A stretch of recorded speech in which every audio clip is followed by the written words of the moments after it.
जिस राम दोस्तों, जिस भूमि पर सदियों से दुर्गा, काली, कालीघटा की महिमा गूंजती थी, आज उस भूमि पर पश्चिम बंगाल की गलियों में हिंदू डर के साये में जी रहा है। मंदिर जलाए जा रहे हैं, मूर्तियों को तोड़ा जा रहा है, त्योहारों पर पथराव किए जा रहे हैं और हिंदुओं को या तो मारा जा रहा है या हिंदू वहां से भाग रहा है। हिंदू माँ बहनों के साथ बलात्कार हो रहे हैं, लेकिन वहां की सरकार इस पर चुप्पी है।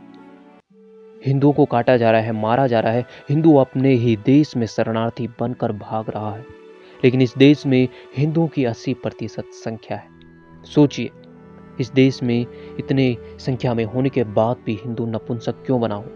आपको जानकर हैरानी होगी, पश्चिम बंगाल में हिंदू 70% है, लेकिन वहां हिंदुओं की हालत ऐसी क्यों है?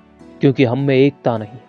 अगर एकता होती तो राजनेता हमारे जूतों की धूल को चाट रहा होता, लेकिन नहीं, क्योंकि टूटना है तो टूटते रहो और मरते रहो। तो आज की इस वीडियो को शुरू करते हैं। 25 फरवरी 2024 को हावड़ा के बांकरा इलाके में 5 हिंदू मंदिरों को साब ए बरात की रात को अपवित्र किया गया। हिंदू मंदिरों पर हमला किया गया, मंदिर तोड़े गए, मूर्तियों को तोड़ा गया, अंदर गंदगी की गई और मांस फेंका गया, ना जाने क्या क्या फेंका गया।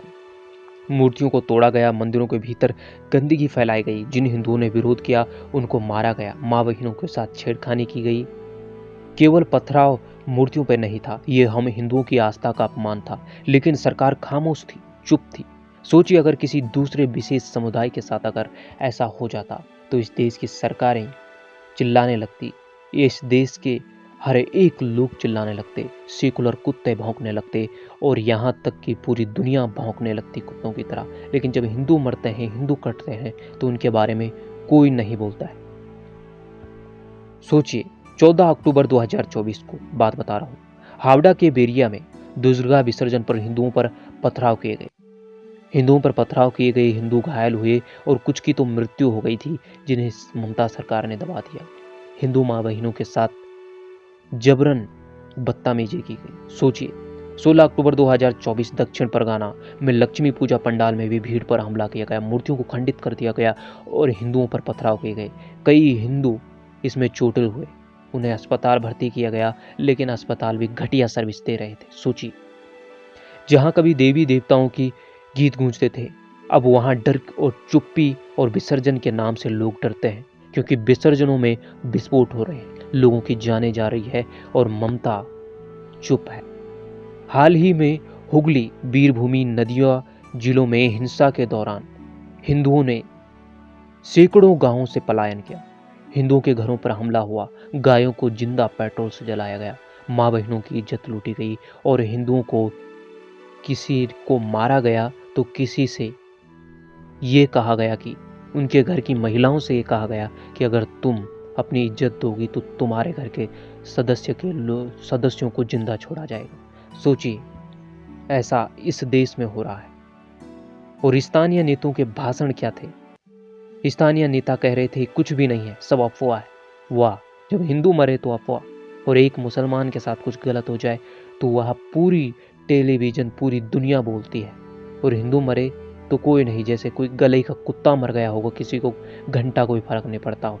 ऐसे ही होता है जब तुम टूटे और बिखरे हुए हो। कई गांवों की रिपोर्ट आई तो हिंदू परिवार पलायन कर चुके हैं, किराए के घरों में रह रहे हैं।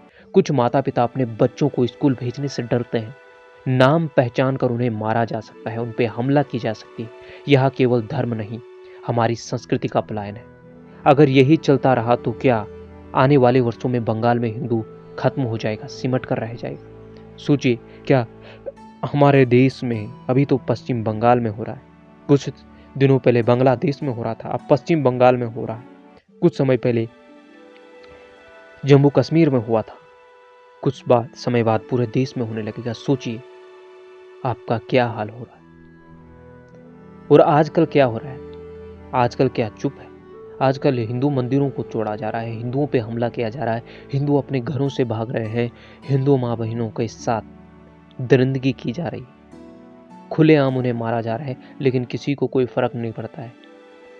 वहाँ राष्ट्रपति शासन लगाया जा सकता है, लेकिन कोई राष्ट्रपति शासन लगाने को तैयार नहीं। हर राजनेता, हर पार्टी इसमें राजनीति कर रही है। जिसको बुरा लगे लगे, मुझे घंटा फर्क नहीं पड़ता है सच्चाई बोलने में। जिसको बुरा लगे लगे। बीजेपी भी राजनीति कर रही है भाई, वहाँ राष्ट्रपति शासन नहीं लग सकता। लग सकता है, जो जिस लायक है नहीं उसको सत्ता क्यों देनी।